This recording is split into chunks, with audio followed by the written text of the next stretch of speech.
हरि ओम श्री गुरुभ्यो नमः भगवद्गीता முதல் அத்தியாயம் 30வது ஸ்லோகம்.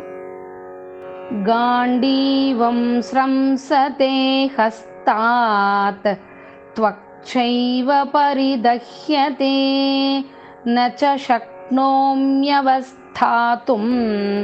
பிரமதீவ ச மே மனஹ.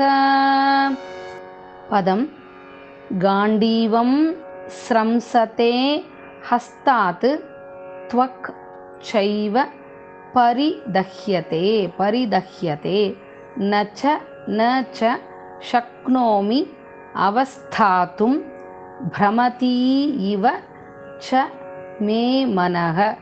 காண்டீவம் ஸ்ரம்சதே ஹஸ்தாத் த்வக்சைவ பரிதஹ்யதே நச்ச ஷக்னோம்யவஸ்தாதும் பிரமதீவ ச மே மனஹ.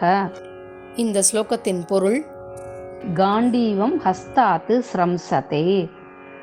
காண்டீவம் அப்படிங்கிறது அர்ஜுனனுடைய வில்லினுடைய பெயர். எப்படி அவனுடைய சங்கினுடைய பெயர் தேவதத்தம்னு சொன்னேனோ அதை மாதிரி காண்டீவம்ங்கிறது அவனுடைய வில்லினுடைய பெயர். ஹஸ்தாத்து ஸ்ரம்சதே, ஹஸ்தாத்திலிருந்து கையிலிருந்து நழுவுகிறது. ஸ்ரம்சத்தேனா நழுவுகிறது. துவக், துவக் அப்படின்னா தோல், ஸ்கின், தோலும் பரிதஹ்யதே எரிகின்றது, தோல் எரிகிறது அப்படிங்கிறது. அவஸ்தாத்தும் ச ந ஷக்னோமி, நிற்பதற்கு கூட என்னால் முடியவில்லை, சக்தியற்றவனாக இருக்கின்றேன்.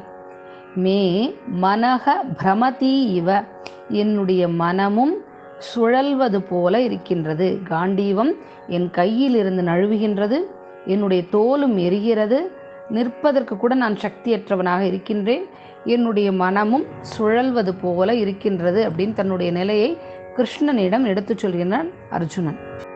இந்த பதிவில் நாம் 30வது ஸ்லோகத்தை பார்த்தோம். அடுத்த பதிவில் அடுத்த ஸ்லோகத்தை பார்க்கலாம். ஹரி ஓம்.